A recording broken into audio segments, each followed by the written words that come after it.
Pénible. Terrible, oui, parce que d'abord, c'était un moment où j'étais le plus seule que j'étais dans ma vie, parce que Elle a souri à toute une génération. Silhouette fine, coupe garçonne, voix claire comme une matinée d'été. Jean Sandberg a marqué l'histoire du cinéma français en un seul regard, celui qu'elle jette à Belmondo dans À bout de souffle. Une image éternelle, une icône gravée sur pellicule. Mais cette image s'est figée bien avant l'heure. Le 9 septembre 1979, la police parisienne découvre une Renault blanche abandonnée dans une rue calme du 16e arrondissement. À l'intérieur, un corps, celui de Jean. Le silence autour d'elle est absolu. Pas de cris, pas de lettres, pas de témoins. Seulement une boîte de somnifères vide, quelques livres, et le temps qui s'est arrêté. 9 jours se sont écoulés entre sa disparition et cette macabre découverte. 9 jours où personne ne l'a cherché vraiment. Comment une femme aussi célèbre a-t-elle pu disparaître dans l'indifférence ? Pourquoi l'actrice adorée par la France, rejetée par l'Amérique, s'est-elle éteinte dans une solitude si opaque ? Et surtout, sa fin fut-elle le fruit d'une douleur intime ou le résultat d'une machine d'État bien décidée à effacer sa voix ? Derrière le mythe, il y a une guerre invisible. Et dans cette guerre, Jean Sandberg n'a jamais eu de place pour se cacher. Dans les années 1960, les rues de Paris bruissent d'une nouvelle énergie. Le vieux cinéma de papa est en train de mourir. Une révolution esthétique et narrative naît dans les cafés, les chambres de bonne, les couloirs de la cinémathèque. On l'appelle « Nouvelle Vague ». Et au milieu de cette déflagration artistique, une jeune femme aux cheveux courts, au regard perçant, à l'accent étranger. Jean Seberg. Elle n'avait rien d'une actrice française traditionnelle. Pas la diction travaillée du conservatoire, ni les poses de starlet, mais une sincérité brute, une vérité nue. Dans À bout de souffle, elle ne joue pas Patricia, elle l'est. Une vendeuse de journaux new-yorkais qui arpente les Champs-Élysées en criant « New York Herald Tribune » entre deux répliques à la fois naïves et existentielles. Le public est fasciné. La critique aussi. On ne parle plus que d'elle. Sa voix douce et légèrement décalée devient immédiatement reconnaissable. Son allure androgyne, son visage, son maquillage, sa liberté de ton bouleversent les codes. Elle incarne la jeunesse nouvelle, désabusée, mais encore rêveuse, détachée, mais vibrante. Très vite, Jean Seberg ne se limite plus à un rôle. Elle devient une icône culturelle. Les étudiantes se coupent les cheveux à la garçonne. Les magazines comme Elle, Paris Match, L'Express la mettent en couverture. Elle symbolise une élégance moderne, sans effort, sans phare. Elle tourne avec les plus grands, Préminger, Chabrol, Melville, Godard. Et pourtant, jamais elle ne semble chercher la lumière. C'est la lumière qui la trouve. Dans la récréation, Lilith, la ligne de démarcation, elle se transforme à chaque film, tour à tour éthérée, troublante, fragile ou distante, mais toujours vraie, toujours présente. On l'admire aussi pour sa discrétion. Pas de scandale tapageur, pas de soirée mondaine étalée. Elle est là, dans les rues, les cinémas, les pensées. L'Amérique l'avait rejetée après un premier échec. La France, elle, l'adopte avec ferveur. Elle devient presque plus française que les Françaises. Jean Seberg est une énigme fascinante. L'actrice américaine qui ne brillait qu'en français. Son accent devient un charme, son étrangeté une poésie. Elle n'a jamais vraiment joué un rôle public.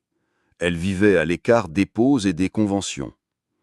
C'est peut-être cela, justement, qui a séduit la France.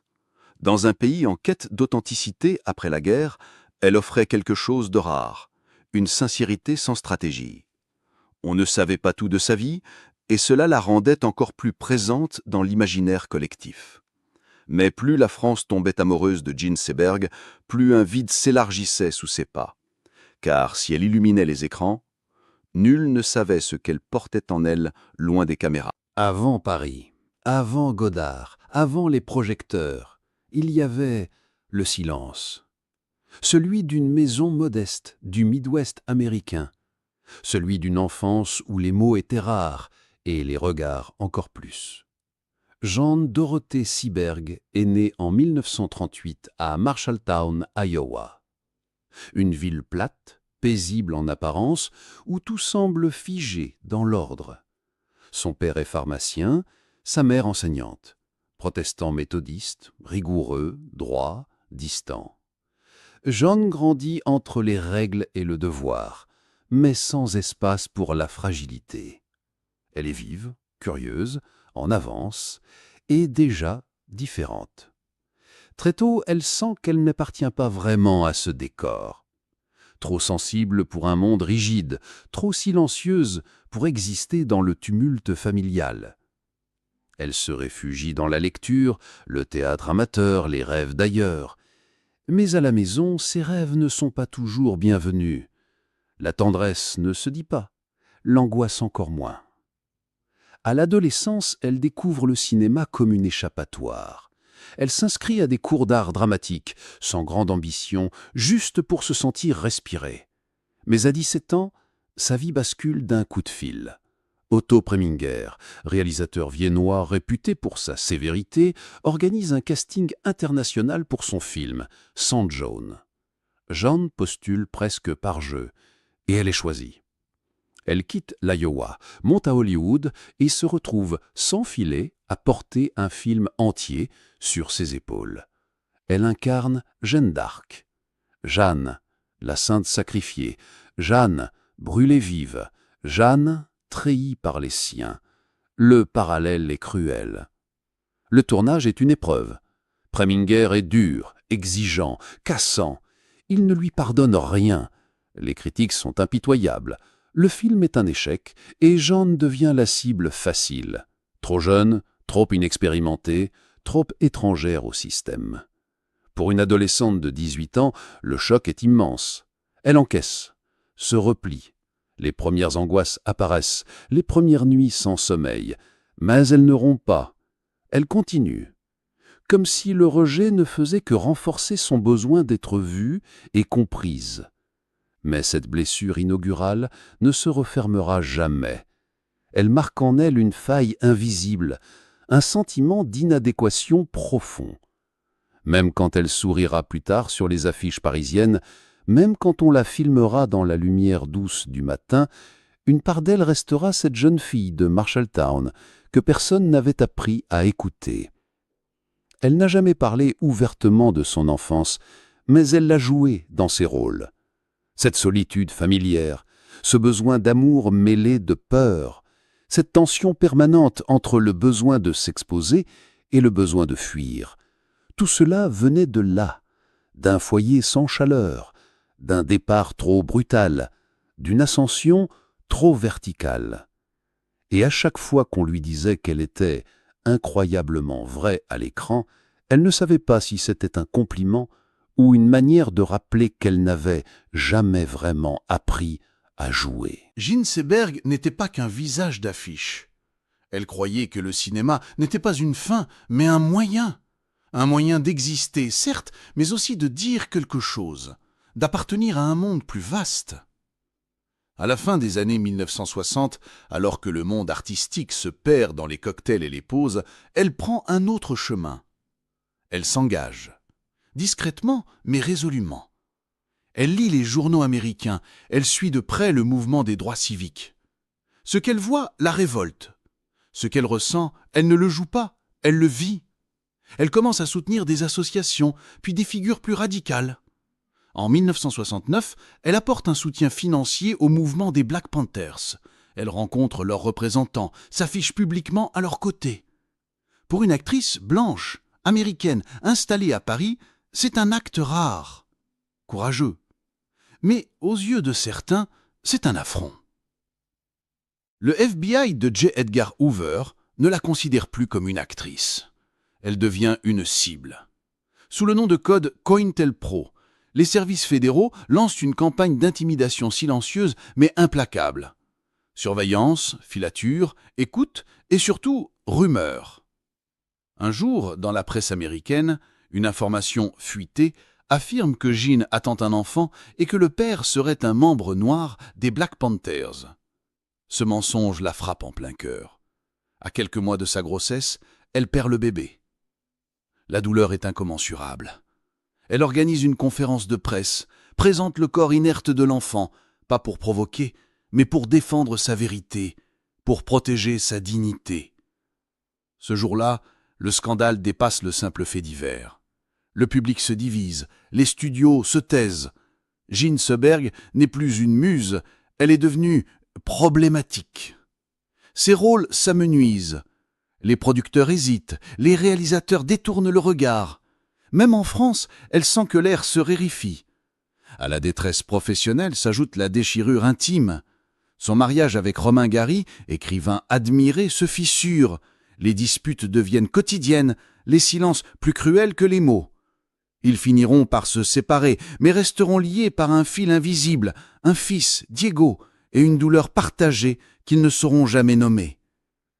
Jean sombre doucement.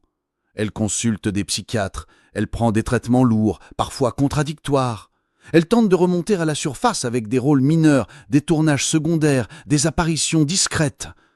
Mais son regard a changé. Il ne cherche plus la caméra, il la fuit.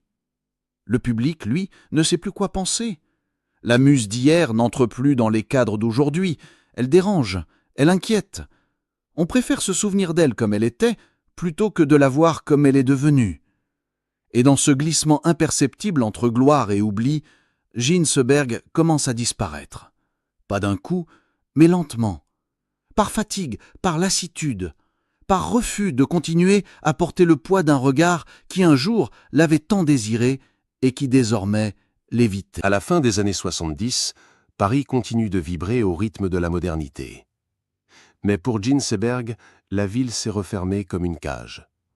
Elle y vit toujours, mais n'y habite plus vraiment. Ses sorties sont rares, ses apparitions publiques encore plus. Elle refuse les interviews, ignore les scénarios, laisse les téléphones sonner dans le vide. Autrefois, elle montait les marches des festivals. Désormais, elle descend les escaliers de service. Elle habite un appartement discret dans le 16e arrondissement. Un lieu propre, ordonné, presque clinique. Une solitude choisie, puis subie. Elle lit beaucoup, écrit, tente parfois de tenir un journal, mais les phrases s'interrompent. Comme si même les mots finissaient par lui échapper. Jean est suivie par des psychiatres. Elle alterne les traitements, sans succès réel. Elle souffre d'insomnie sévère, de désorientation, de crise d'angoisse. Elle téléphone parfois à ses amis au milieu de la nuit, sans dire grand-chose. Parfois elle reste silencieuse et raccroche. Un jour, elle confie à une proche « Je ne veux plus être regardée ». C'est une phrase simple, mais dans sa bouche, elle sonne comme un adieu. Le 30 août 1979, Jean quitte son domicile. Elle descend, seule, les marches de son immeuble. Elle monte dans une Renault 5 blanche, emportant quelques livres, des médicaments, un carnet. Elle ne rentrera jamais. Pendant 9 jours, personne ne s'alarme vraiment. Quelques appels, quelques inquiétudes. Mais Jean Seberg n'était-elle pas connue pour ses disparitions soudaines? Ce n'est que le 8 septembre que la police retrouve son véhicule, stationné rue du Général Appel.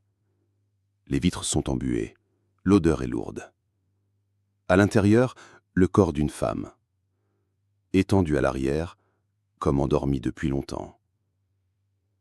La décomposition ne laisse guère de doute sur la durée. À ses côtés, une boîte de somnifères vide. Aucun mot d'adieu clair, quelques notes brouillées. Un silence plus épais que la mort. L'autopsie conclut à une ingestion massive de barbiturique suivie d'une asphyxie probable. Mais les autorités restent prudentes. Le dossier est clos, sans éclat. La presse relaie l'information sans scandale. Le monde déjà regarde ailleurs. Ce jour-là, une actrice s'est éteinte. Mais cela faisait des années que Jean Seberg n'était plus vue. Ni par les caméras, ni par ses proches, ni peut-être par elle-même. Il n'y eut pas de foule, pas de caméra, pas de larmes publiques. Lorsque Jeanne Seberg fut enterrée, ce fut presque dans l'anonymat. Son corps, rapatrié discrètement à Marshalltown, sa ville natale, fut inhumé dans le cimetière local. Une tombe simple, une stèle sobre, pas de fleurs exotiques, pas de discours officiels, juste un nom, 2 dates, et beaucoup de vide entre les deux. La presse française évoqua brièvement son décès. Quelques articles, quelques hommages feutrés. Le cinéma ne pleura pas longtemps. Et Hollywood, qui ne l'avait jamais vraiment accueilli, ne dit rien. Jeanne Seberg, celle qui avait symbolisé un renouveau du regard, devint presque instantanément un souvenir. Un visage parmi d'autres. Une photo jaunie dans une revue de cinéphiles. Même les chaînes de télévision hésitaient à rediffuser ces films. Trop politiques, trop tristes, trop oubliés. On ne savait plus très bien. Pendant longtemps, son nom ne fut prononcé qu'à voix basse. Dans les cercles militants, elle devint un exemple de répression silencieuse.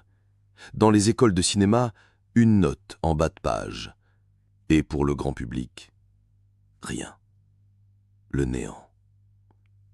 Romain Gary, l'un des seuls à garder sa mémoire vivante, déclara « Jeanne n'est pas morte d'un excès de somnifères, elle est morte d'un excès d'Amérique. » Une phrase qui claque, mais qui résume peut-être trop facilement ce qui n'a jamais été expliqué. Jeanne n'a pas eu de fin spectaculaire. Elle n'a pas été arrachée au monde avec violence. Elle s'est dissipée, comme une lumière qu'on aurait oublié d'éteindre, et qui, faute d'énergie, s'éteint d'elle-même. Son dernier film, presque invisible, s'intitule « La Légion saute sur Kolwezi ». Un rôle mineur dans une production sans éclat. On la voit pas peine. On sent déjà qu'elle n'est plus tout à fait là. Il reste des photos, des vidéos, des articles. Mais ce qui faisait vibrer l'écran quand elle apparaissait, cette présence magnétique, cette étrangeté familière, cela, aucun enregistrement ne pourra jamais le restituer. Et aujourd'hui encore, si l'on demande à quelqu'un ce qu'il sait de Jeanne Seberg, on entend souvent « Ah oui, la fille dans À bout de souffle, elle est morte, non ?» Puis le silence. Nous avons aimé son visage, sa manière de marcher, de parler, de détourner le regard. Nous avons répété ses répliques, affiché ses photos, adoré ce qu'elle représentait. Mais avons-nous jamais regardé Jeanne Seberg vraiment? Pas l'actrice, pas la muse, mais la femme. Avons-nous entendu ses silences? Avons-nous compris ses absences, ses refus, ses replis? Ou avons-nous simplement tourné la tête quand elle a cessé de sourire? Elle voulait aimer, comprendre, s'engager. Mais le monde n'a pas su quoi faire d'elle. Trop libre pour être contrôlée, trop fragile pour être protégée. Jeanne Seberg fut peut-être l'un des visages les plus purs que le cinéma ait connus. Mais ce visage, trop souvent scruté, fut peu souvent écouté. Et s'il y a une tragédie dans sa vie, ce n'est